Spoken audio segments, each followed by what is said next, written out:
Bem-vindos a mais um Rede Poderosa de Intrigas. Eu sou Patrícia Quartarolo e estou aqui com Caio Lima. Alô, alô. E aí, Pati? Tudo bem? Tudo bem na medida do possível, né? Não, feliz ano novo. Vamos começar o ano bem. Feliz ano novo, depois a verdade. gente rola para baixo. Deixa passar janeiro, deixa passar janeiro. Isso aí. Estamos eu e você aqui, mas não só eu e você aqui, não é mesmo? Exatamente, cara. Hoje temos uma presença muito especial para começar nosso ano de 2022 com 2 pés direitos. Pro povo saber que a gente está falando sério quando a gente fala do Rede Poderosa 2.0. Exatamente. A gente já quis chegar provando que tá tudo diferente. E para isso, trazemos hoje um querido, um cara que já foi, que tangencia esse podcast há pelo menos uns 2 anos. Estatístico, escritor, editor, tricolor, o que é mais importante, eu diria. Autor de 34 livros e contando, uma das cabeças da Vilarejo Meta Editora, que publicou Nada Vira do Avesso Sozinho, volume 1 e volume 2. Publicou o Quarto Mapa da Yumi, que rendeu um dos episódios mais bonitos desse podcast. Belíssimo. Né? Principalmente porque eu estava como convidado e não como apresentador. Além de multifuncional, além de ter o Sebo X, que é um espaço de cultura, um sebo bem convidativo no centro do Rio, e muitas outras atividades, eu chamo a esse podcast meu querido mestre Paulo Roberto Andel. Boa noite aí, pessoal. Boa noite, Patrícia, Caião. Enfim, estamos aí. Vamos bater papo, como havia brincado em off. Vamos nos enforcar em todas as cordas das liberdades possíveis e imaginárias, enquanto ainda há liberdade. É isso aí. Bom, para começar, feliz ano novo, né? Acho que o episódio vai ao ar em janeiro, então já vamos deixar aqui o nosso feliz ano novo para começar bem o ano. Para todos nós, que seja um grande ano e cada vez menos, como já disse outro grande poeta, um museu de grandes novidades, né? Embora o mundo acabe propiciando esse tipo de coisa. Muito bom. E vem cá, eu te chamo como? Andel, Paulo Roberto, Paulo. Como é que você prefere? Paulo? Todo mundo me chama assim. Na verdade, meu nome é Andel. As pessoas chamam de Andel, Andel, Wendel, vale tudo, né? Mas eu só passei a ser chamado assim depois que eu fui publicado. Durante muito tempo eu também trabalhei em escritório como estatístico e também me chamavam assim. Eu não gostava do sobrenome. Mas aí eu sei que isso incomodava muito meu pai e depois eu passei a aceitar isso melhor, principalmente depois que meus pais faleceram, já que meu pai só me chamava de Paulo Roberto porque ele tinha escolhido o Roberto, e a minha mãe só me chamava de Paulo, mas omitia o Roberto. Enfim, era uma confusão danada, e aí eu passei a usar o nome todo. Muito bom. Então vamos começar do começo, que é uma curiosidade que eu tenho desde que o Caio me falou que estava trabalhando com a Vilarejo, depois a Yumi, que é o seguinte: o que é uma meta-editora e como surgiu a ideia da Vilarejo? Bom, da maneira mais simplória possível. Antes de eu criar a Vilarejo, com meus sócios, Augusto Catalano, que também é escritor, publicado, eu passei por 5 editoras. Tive problema com todas. Então, comecei a achar razoável que dentro do mercado, do cenário, do tamanho do público que eu posso chegar, eu entendi o seguinte: se é para ter problema, eu fico com meus próprios problemas, em vez de incorporar os problemas dos outros. E aí comecei a fazer meus próprios livros, comecei a me autopublicar. Só que muitas pessoas gostaram e aí a gente começou a prestar o serviço para terceiros. A Vilarejo não surgiu com o objetivo de ter outros autores. Ela foi criada para atender a minha produção literária, entendeu? Mas aí a coisa começou a se espalhar, um amigo passa para o outro, um vai juntando, enfim, o outro vai indicando. Então a gente faz uma coisa ainda pequena, artesanal, mas já é algo razoavelmente representativo. A gente deve ter aí produzido uns 30 livros, mais ou menos. No site de vocês são muito abertos quanto a isso, né? Tá aqui o que a gente faz e tá aqui o que a gente não faz, que talvez seja tão importante quanto falar o que vocês fazem, né? A promessa pro escritor fica muito clara ali o que ele recebe da Vilarejo, né? Na prática, né? No tratamento direto pegamos a sua ideia e transformamos num livro novinho em folha. Não distribuímos, não mentimos, não dizemos a você que seu livro vai se tornar um best-seller, não anunciamos você na TV a cabo, não fazemos nada disso, até porque a gente sabe que, enfim, se eu fosse contar histórias aqui sobre promessas feitas por editoras, vocês iam rolar de rir aqui com até cambalhotas, entendeu? Então tudo é muito transparente, que é exatamente como eu mesmo trabalho com meus próprios livros. Eu atualmente faço tiragens artesanais, não distribuo, exceto tem 2 pontos de venda físicos no centro do Rio, que são a Livraria Folha Seca, tradicional, e o Sebo X, porque me pertence, e o resto é feito pela internet e pelo correio. Entendi. Vem cá, quando a Amazon trouxe essa questão da autopublicação, eu lembro que surgiram muitas críticas por conta do processo editorial que não existia. Qualquer um pegava, subia um PDF ali no site, quem tinha interesse baixava e lia. A Vilarejo propõe algum trabalho, alguma coisa de editorial por trás do que vocês fazem com o escritor? Ou é nesse mesmo formato de ele te manda um produto, vocês pegam como ele tá e transformam no livro? Em relação ao que ele nos manda a gente transformar no produto, ok. Mas a partir do momento que tem a nossa marca, a gente primeiro tem algumas reuniões com o autor, né? A gente avalia criteriosamente que vai ser publicado, não é qualquer coisa. Tem um processo. O fulano não manda um e-mail pra gente e fala, tá aqui, quanto é o tempo, quanto é o prazo, de forma alguma. A gente não trata nenhum cliente que não seja de forma personalizada. Entendi. E vocês chegam a sugerir algumas adaptações editoriais, então? Sem sombra de dúvida, né? Em alguns casos há situações que são necessárias. Nesse momento mesmo a gente está trabalhando um livro grande. Como é que eu vou te falar? Como a minha produção, eu tenho uma parte considerável da minha produção ligada a futebol, esse tema acaba sempre povoando a Vilarejo, né? Então outros autores de futebol acabam nos procurando para fazer livros, mas a gente não faz. Acabamos de falar aqui sobre a Yumi, né? É um livro maravilhoso. A própria parceria que eu tenho ao Caio, a quem eu agradeço muito, já fizemos 2 livros que são de poesia que nada tem a ver com futebol, enfim.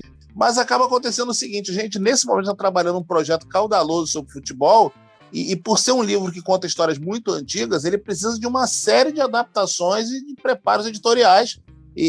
Enfim, a gente não pega o material da pessoa e fala, olha, tem que mexer nisso aqui, nisso. Vai apontando todos os detalhes. E assim, acho que a gente já adquiriu como o trabalho é personalizado, a gente tem uma certa relação de confiança com os autores, né? Então, assim, nunca houve um caso da gente apontar uma questão que o autor, digamos assim, se recusasse à modificação, entendeu? Então, funcionou bem. Espero que continue assim. Você falou que vocês falam bastante de futebol. Bom, futebol ou Fluminense? Porque eu olhei ali o catálogo, o Fluminense impera, né? Não, o Fluminense ele impera pelo meu trabalho individual, tá?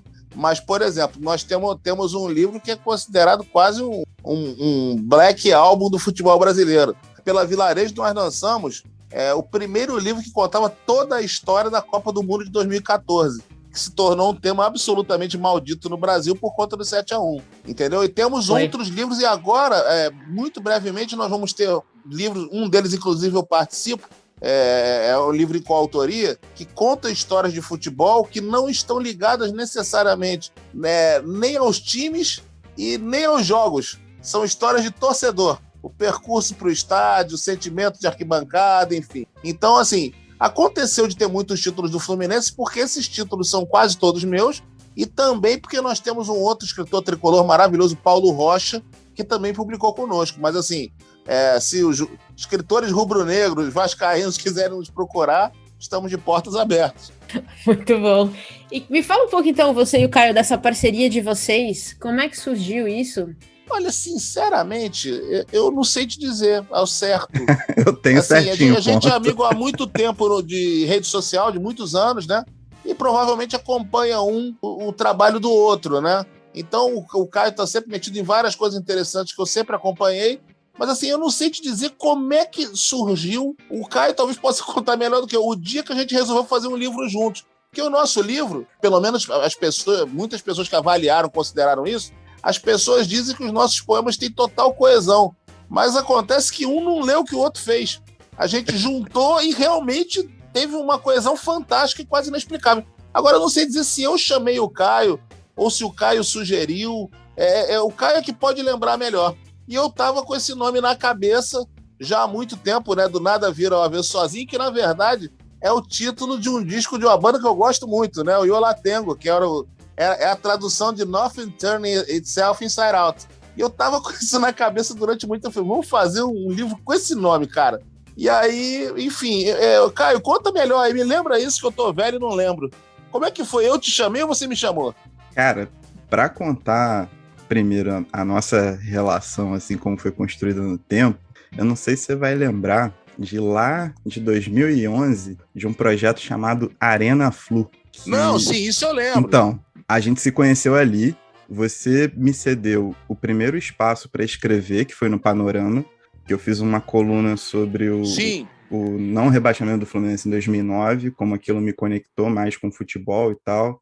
E eu estudava na Veiga, que era do lado do Maracanã, né? Então estava tudo borbulhando.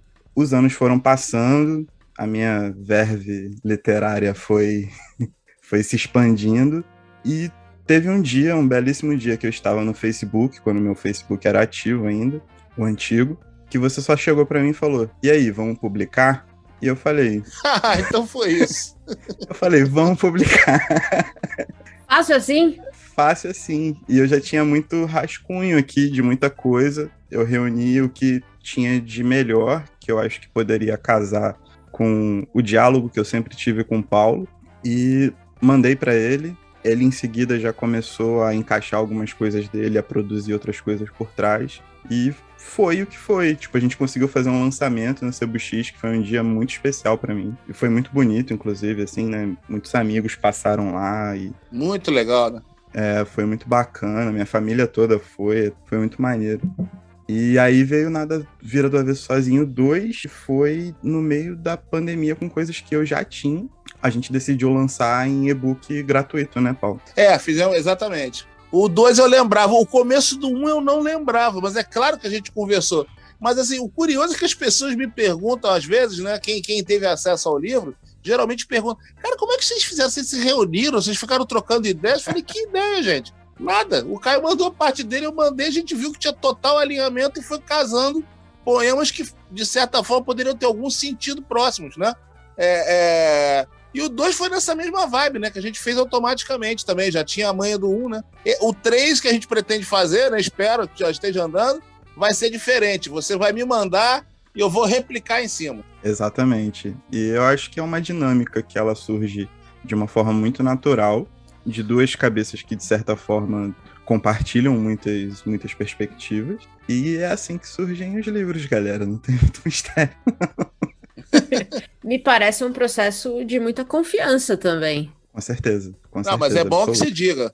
Se eu falei exatamente essa frase, é claro que eu já acompanhava muita coisa a respeito do que o Caio fazia. O Caio é um poeta sensacional.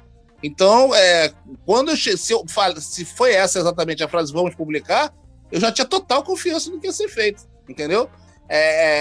Então, assim, mas aconteceu que a gente tem linguagens e formatos distintos, mas sempre que eu passo os olhos nos livros, eu vejo que realmente deu muita coesão.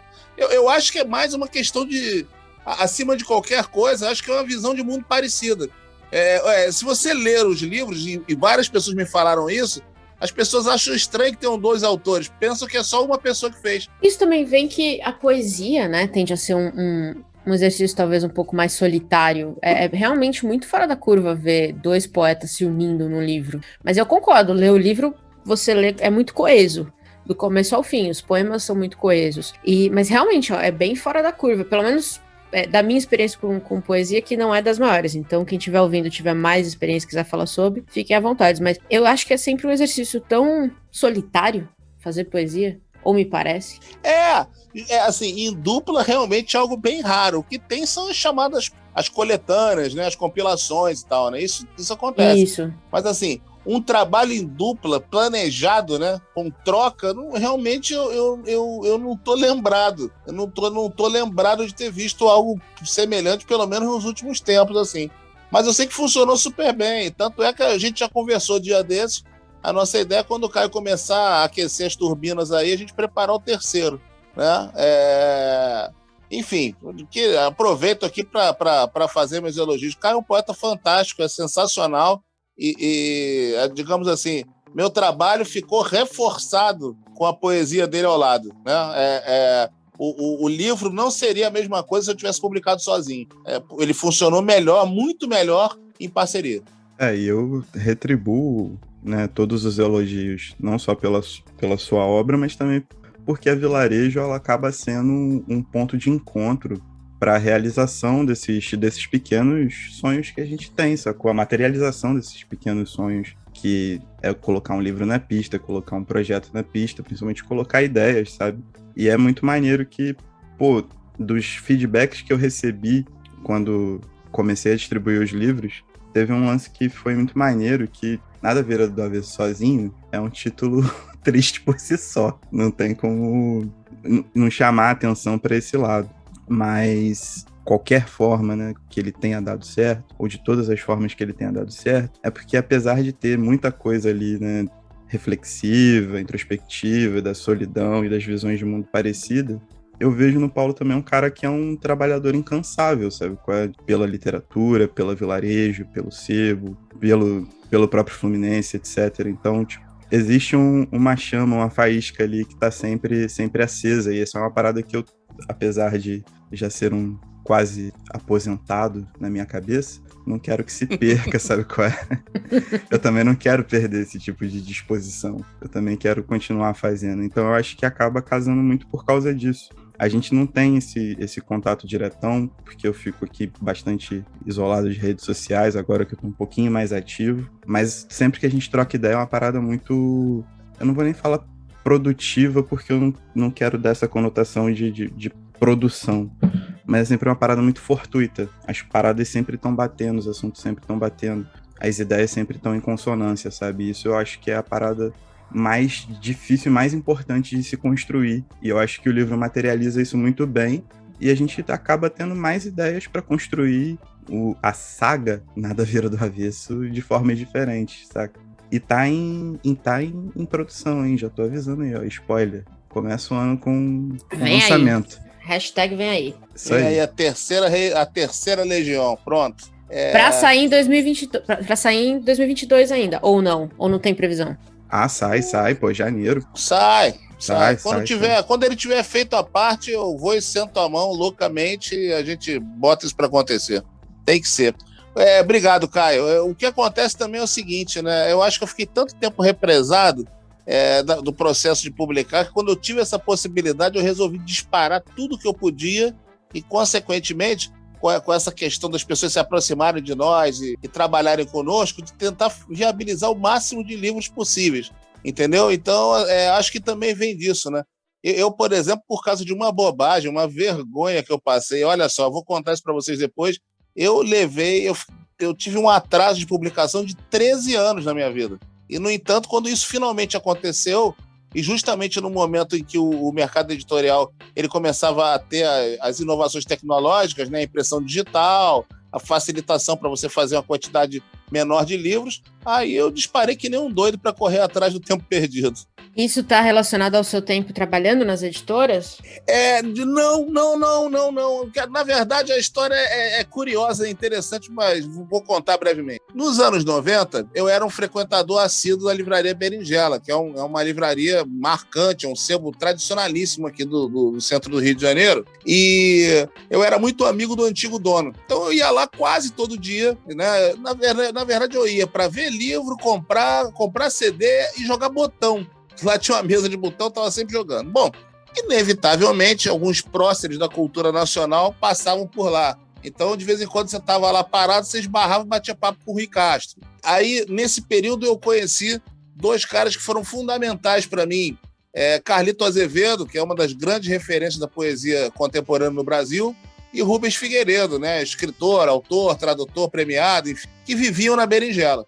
Eu não sei como, por que cargas d'água, o Rubens Figueiredo teve acesso a alguma coisa que eu escrevi. Isso era nos primórdios da internet, né? 1997, 98, enfim. E ele me convidou para escrever numa revista que ele ajudava a editar com o Carlito, chamada Ficções. O que aconteceu comigo? Eu comemorei aquilo como se fosse uma Copa do Mundo, né? Vibrei loucamente, fiquei maluco e tive vergonha e não mandei nenhum material para ele.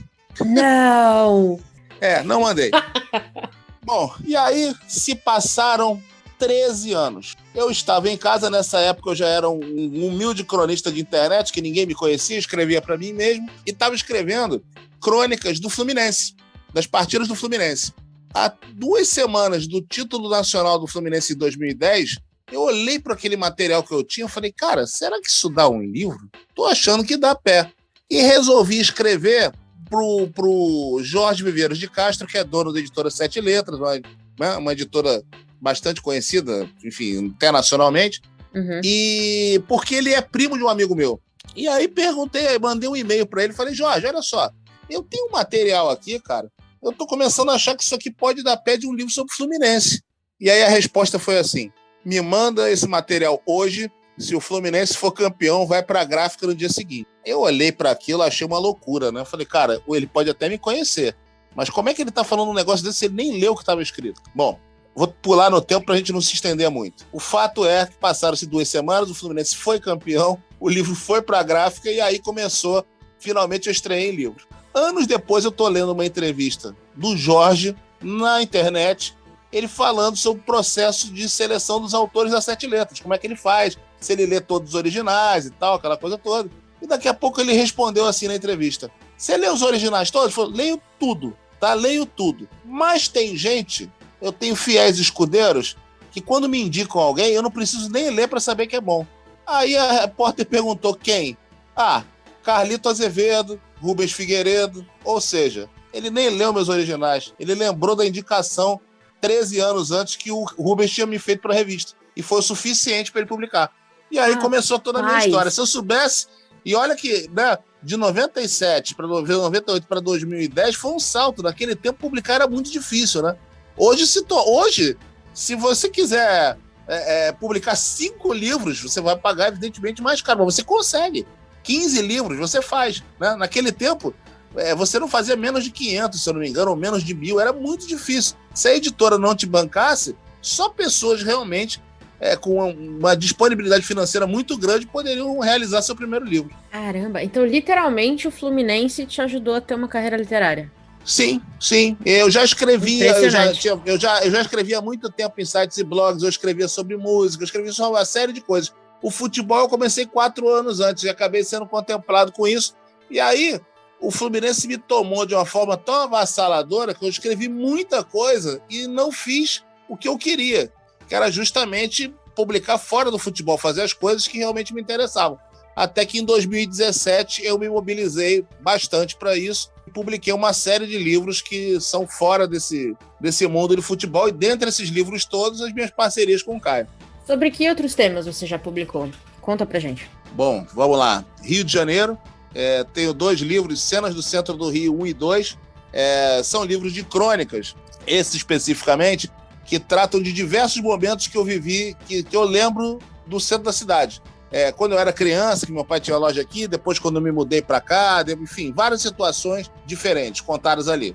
E escrevi também um outro livro chamado Os Trechos dos Livros que Ainda Não Foram Escritos, que é um livro exatamente com essa proposta. São histórias que não necessariamente são concluídas, elas ficam a encargo do leitor, são passagens. Embora esse livro tenha sido escrito durante uma viagem que eu fiz para Florianópolis de 4 dias, o grosso do livro foi feito lá, o livro fala muito sobre Copacabana, fala muito sobre o centro do Rio de Janeiro também, porque acabam sendo histórias ou pessoais ou que eu testemunhei de alguma forma, né? Escrevi outros livros sobre poesia, tem um livro de poesias todo inspirado em Copacabana, em e-book gratuito, chamado Copacabana City Blues, que é descaradamente uma homenagem ao Jack Kerouac. Enfim, tem uma pancada de coisas aí feitas, e agora, futuramente, espero eu, agora já em 2022, vou lançar um livro sobre Copacabana, sobre histórias de Copacabana que eu vivi ou ouvi falar. Então é um livro que tem um pouco de tudo, né, da maneira como o bairro é. Ou seja, carioca até não poder mais. Acabou acontecendo, né? Assim, eu já pensei em fazer, por exemplo, eu amo São Paulo. Eu já pensei em fazer cenas... Eu amo São Paulo e eu já pensei em fazer cenas do centro de São Paulo. Deixa eu explicar esse título, Cenas do Centro do Rio, que é uma homenagem descarada ao Jack Kerouac, porque, para mim, o principal conto dele é o Cenas de Nova York. E eu resolvi fazer em cima do título. E as histórias surgiram. E eu já pensei em escrever coisas sobre São Paulo. Eu não sei se eu acho até que eu tenho domínio suficiente para escrever momentos que eu já tive em São Paulo que dão um livro. Mas eu fiquei inseguro quanto a isso. Então é uma coisa que eu não fiz ainda, mas que eu pretendo falar no futuro de alguma forma. São Paulo eu adoro o Rio, naturalmente, tenho críticas, mas amo a cidade, mas eu gosto muito de São Paulo também. Esse podcast Quebrando Barreiras, acho que você é o primeiro carioca que eu ouço dizer essas palavras. Muito obrigada. Olha só, sabe o que está acontecendo? Vocês deram azar para selecionar a turma que vem participar. Eu acho que muita gente gosta de São Paulo, assim. Eu gosto mesmo, porque quando eu trabalhava como estatístico, eu tive que ir dezenas de vezes a São Paulo a trabalho. E sempre eram aquelas viagens curtas, né? Viagem de bate e volta. Ou reuniões de manhã que eu tinha a tarde livre para andar em São Paulo.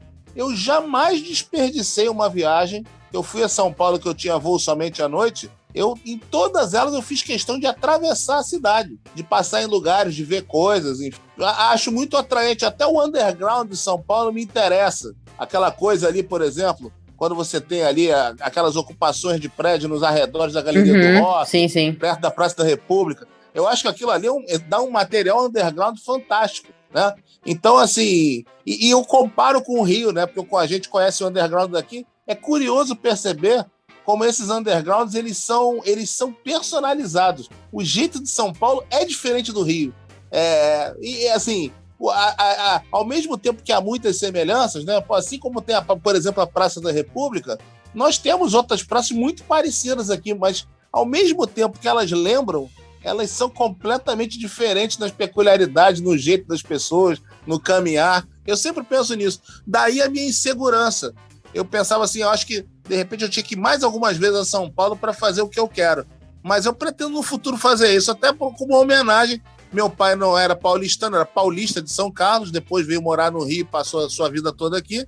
Mas eu particularmente gosto muito de São Paulo, acho muito legal. Eu leria esse livro, hein? Só dizendo. Eu leria então, mesmo. Se quando ele sair, você já está convocada para fazer uma propaganda dele e me ajudar. Tamo junto demais. Uma pausa nesse episódio para te contar algumas coisas muito legais. Você sabia que o Rede Poderosa tem um site? No www.centralredepoderosa.com você encontra as referências de tudo que falamos nos episódios e a lista completa das recomendações dos BOs. Além disso, estamos em todas as plataformas de streaming e no Spotify você também pode acompanhar a playlist Rede Poderosa, com as músicas que usamos nos episódios e também o que recomendamos nos BOs. Por fim, você pode nos seguir no Instagram, em Poderosa Rede, onde teremos uma caixinha de pergunta toda terça-feira para você perguntar e comentar o que quiser. Nós responderemos e comentaremos alguns envios em um episódio especial. E agora, de volta à programação normal. Eu tava com essa pergunta na cabeça quando o Paulo comentou sobre a dificuldade no passado de publicar e que hoje isso, de certa forma, melhorou. E aí é uma pergunta para vocês dois, porque eu sei que, Paulo, você conhece muito desse mercado independente, o Caio está muito imbuído nessas pequenas editoras ou menores editoras independentes, e eu tenho a impressão, e vocês podem me corrigir se estiver errado, que a gente vê hoje uma proliferação de editoras independentes no Brasil. Primeiro, minha primeira pergunta é, isso é real ou isso é uma impressão de leitora? E segundo, como é que vocês veem esse crescimento para o mercado brasileiro? O crescimento é real. Mas, assim, o que eu acho mais complicado é tentar mapear, nisso o Caio deve ter muito mais sagacidade do que eu para isso. Me parece, às vezes, que o mercado editorial, de certa forma, ele está como, por exemplo, a própria internet, né? Na internet você tem um universo gigantesco de informações, atividades. Vou dar um exemplo, música, né? Você tem milhões de bandas, escritores, você tem milhões de escritores, poetas, artistas, plásticos, gráficos, enfim. Mas onde é que você acha cada coisa? Né? Onde é que você vai que você consegue visualizar uma determinada cena? Aqui no Rio eu acho isso meio difícil. Você às vezes tem algumas feiras... Tinha, né, antes da pandemia, acho que isso vai voltar, né? Tinha a Feira dos Independentes ali, que funcionava no Museu da República, que juntava um pessoal grande ali, umas 40, 50 editoras. É um negócio legal. Mas, assim, do ponto de vista da arte, eu considero isso fantástico. Eu só não sei como é que funciona do ponto de vista da viabilidade econômica. Por outro lado, eu vejo isso com bons olhos, porque antes, quando havia menos editoras, você tinha uma tremenda segregação. E muita gente deixou de ser publicada porque não atende, porque recebe aquela tradicional cartinha, né, da antiga, das editoras mais tradicionais, né? Nós percebemos a importância da sua obra, mas ela não está alinhada com a nossa política editorial.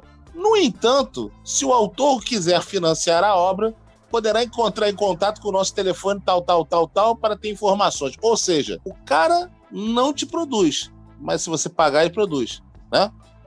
Com a vinda dos independentes, esse argumento se quebra. Porque, enfim, o independente já corre atrás mesmo para produzir, já está na batalha do dia a dia. Então, me passa a impressão, né, que ninguém vai querer fazer coisas de gosto duvidoso, vai procurar fazer o melhor, fazer o mais legal dentro do cenário. E antes isso nem sempre acontecia. Eu tive experiências muito ruins com editoras e, enfim, recomendo cuidado para qualquer autor na hora de acertar com uma delas. Boa. Caio? Eu posso acrescentar que existe obviamente, essa questão de que as pessoas começaram, os autores principalmente, começaram a compreender o poder e o alcance mais disseminado das suas obras, e também existe uma questão do desejo de ver aquilo materializado na melhor qualidade possível. E isso eu acho que é uma parada que a Vilarejo faz muito bem, de quando publicar, conseguir entregar um material de uma qualidade muito alta, saca? O Nada Vira do Avesso Sozinho 1, que foi o impresso, né? O 2 a gente lançou impresso, contou com o trabalho da Nathalie na capa. Maravilhosa, por sinal. Nathalie, um beijo. Ela, inclusive, vai fazer faz as artes do nosso podcast, né? Tá imbuída nessa. E fará do 3, né? Com certeza, já tá intimada já. Se ela tá ouvindo isso daqui, ela já sabe qual é o tamanho do problema que ela arrumou pra vida dela. Mas o negócio todo é que, tipo, um trabalho de arte muito colorido, com um contraste muito grande, complexo, e quando você pega aquele material na mão, aquele material tá perfeito. Sabe? É o sonho de qualquer pessoa que quer colocar seu trabalho na rua.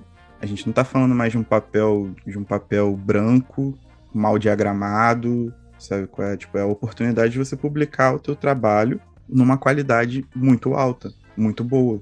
Então você tem uma troca, você tem um papo reto, que é como o Paulo trabalha, e você tem um retorno que está acordado. Eu acho que isso é muito importante para esse crescimento dessa cena de autores independentes também. As pessoas ficam mais motivadas a colocar seus trabalhos na rua quando conseguem ter essa clareza da qualidade e o cumprimento da qualidade acertada nas conversas. Isso é muito bom, sabe? Isso modifica muito a forma, inclusive, de você conseguir apresentar um portfólio seu, de você conseguir galgar mercado. Esse é um ponto muito importante. Eu acho que o Paulo também consegue fazer isso com muita seriedade e muito cuidado com o trabalho alheio. Deixa eu aproveitar, só para dizer que eu queria mandar um abraço pro meu querido sócio Zé Augusto Catalano, que é o cara que trata muito dessas questões de arte, né, de edição, papel, gráfica. A gente já trocou, inclusive, de gráficas em mais de uma ocasião em busca dessa qualidade. E isso que o Caio falou muito me orgulha, porque era isso mesmo, Caio. O que a gente pensa em fazer, quando você edita alguém, eu não imaginava isso antes de editar a primeira vez. Quando você edita alguém, você é parte daquilo. Você não escreveu, a obra é do autor, mas você está ali junto para que aquilo fique da melhor maneira possível. Então, o nosso gol, eu posso dizer que quando a gente entrega um livro que a pessoa declara total satisfação, para mim é tão emocionante quando eu finalizo meu próprio livro. E, né, que dá aquele sinal, caramba, foi para gráfico, tá tudo bem, tá tudo funcionando.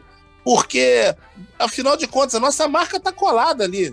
Aquilo fica para sempre, né? Nós todos vamos passar, esses livros vão ficar rodando por aí. Então, eu faço questão de que seja um negócio muito bem feito. E o Catalano, por sinal, tem um bom gosto tremendo. E, assim, isso eu posso me orgulhar. Acho que não tem um livro da Vilarejo que tenha tido qualquer problema de diagramação, design, papel. Tudo é feito com qualidade máxima, dentro do preço justo, bacana, para a coisa funcionar. Resumindo, é para fazer, faz direito. Boa meta.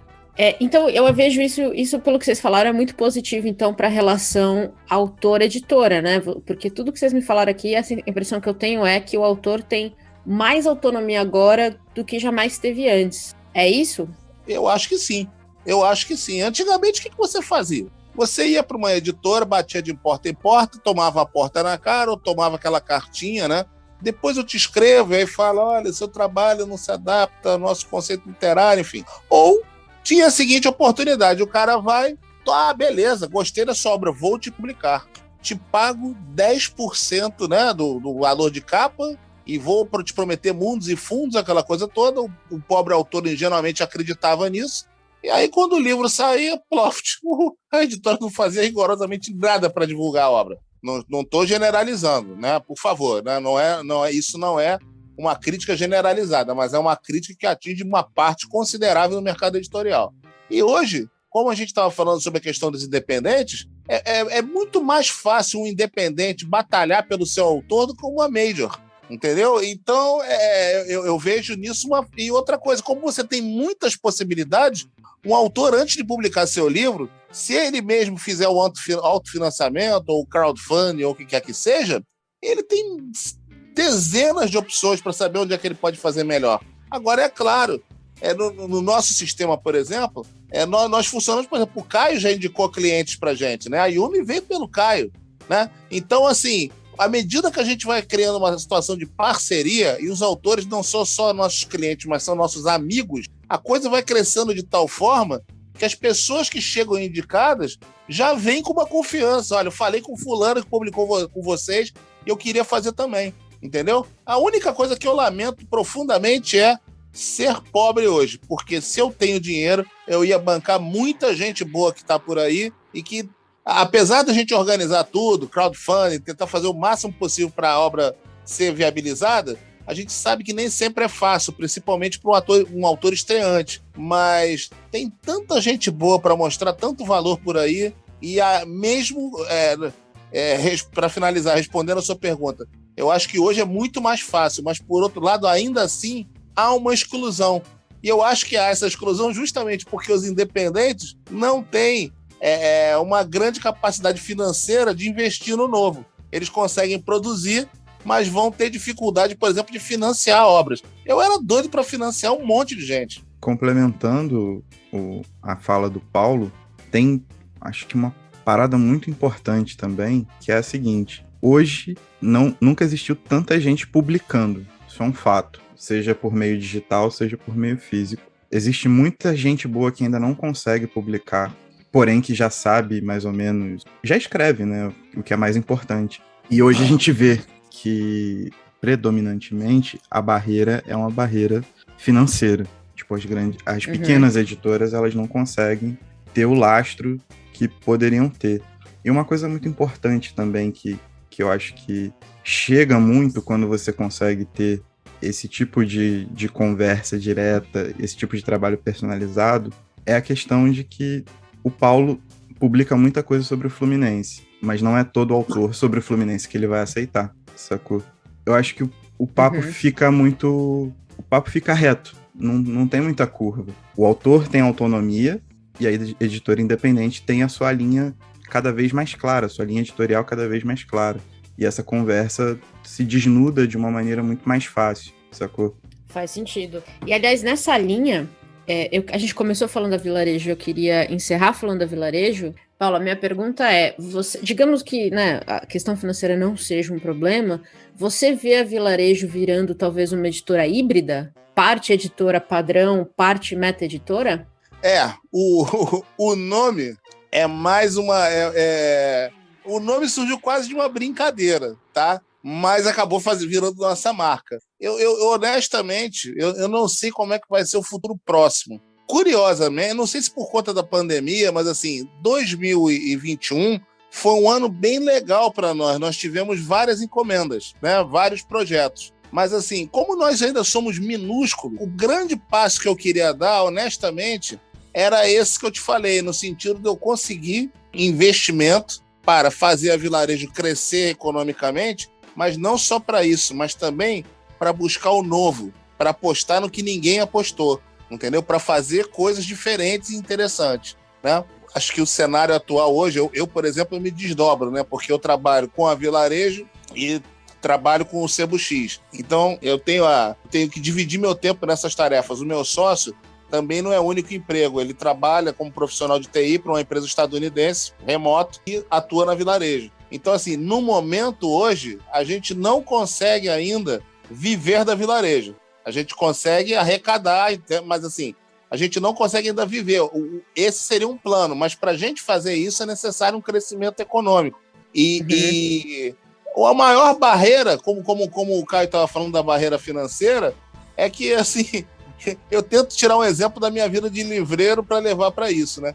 Quando começou a pandemia, a Caixa abriu um programa de crédito para micro e pequenas empresas. Nós fizemos as contas das nossas receitas, etc, e tal, eu e meu sócio no Sebo, e fomos ao banco. chegamos à conclusão que a gente precisava, para a gente conseguir sobreviver aquele período com tranquilidade, a gente precisava de uma linha de crédito de R$25 mil.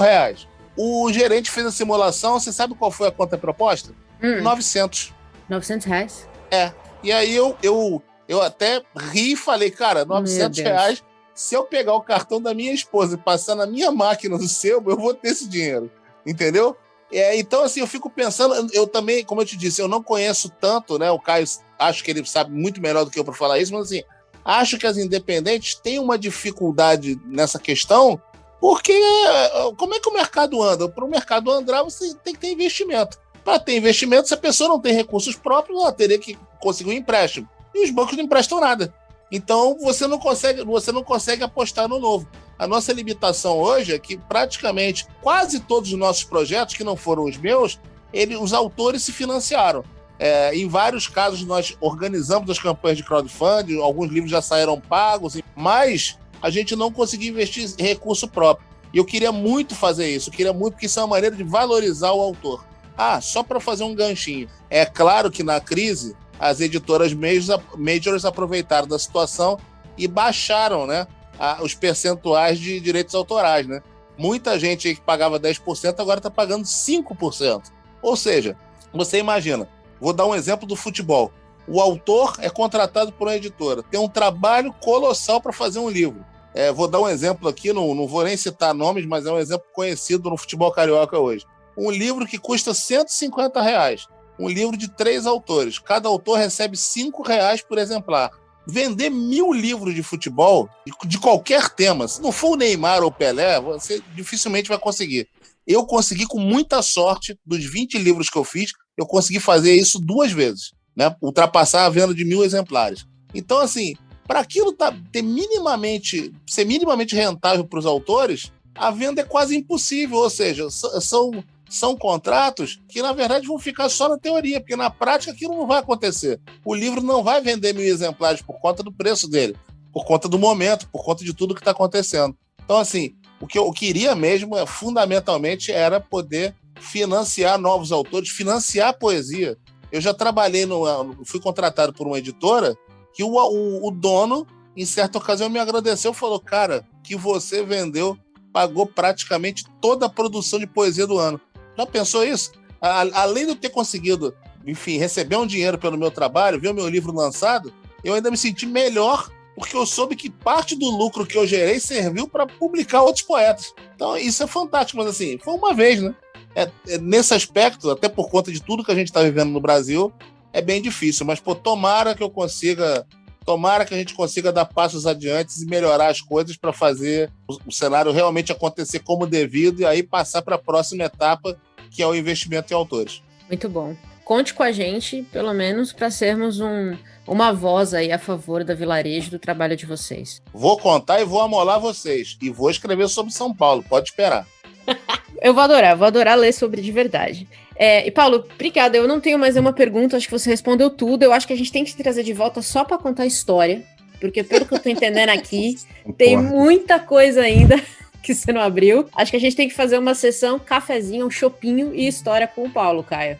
Cara, é o próximo quadro desse podcast. É simples. Quadro fixo. Quadro história, fixo. pelo jeito, tem muita. Ou, se você puxar só o cenas do centro do Rio, não precisa, só para falar sobre centro do Rio, a vivência da cidade, o tempero especial que o centro do Rio tem, já vai aí 3 anos de live, garantido. Gente, já que está acabando, eu queria agradecer muito por vocês, adorei estar aqui. E assim, olha que coisa que eu passei. Quis o destino que há cerca de 3 anos eu conhecesse Luiz Carlos Lacerda, o Bigode, diretor de cinema fantástico, que se tornou meu amigo. Ele acabou me conhecendo por causa do Sebo. E aí, o Bigode é aquele cara, ele sim, cara, é um cara incansável. Se ele pegar o teu trabalho, ele sai indicando para as pessoas, ele sai publicando, ele faz resenha no Facebook, ele marca pessoas. Cara, eu dei para ele de presente os meus livros do Cena do Centro do Rio, ele adorou e marcou quem? João Carlos Rodrigues, que é o biógrafo de João do Rio. Aí eu já fiquei com a cara no chão, né? Assim, falei, porra, o cara vai querer o livro, né? Aí, dito e feito, passou uma semana, o João Carlos me escreveu: Paulo, eu queria ter acesso a esse seu livro, porque o Bigode falou maravilhosamente bem dele e tal. Falei, não, por favor, vou mandar entregar para você. Me passa o endereço, para variar, claro, Copacabana. Aí, mandei os livros para lá.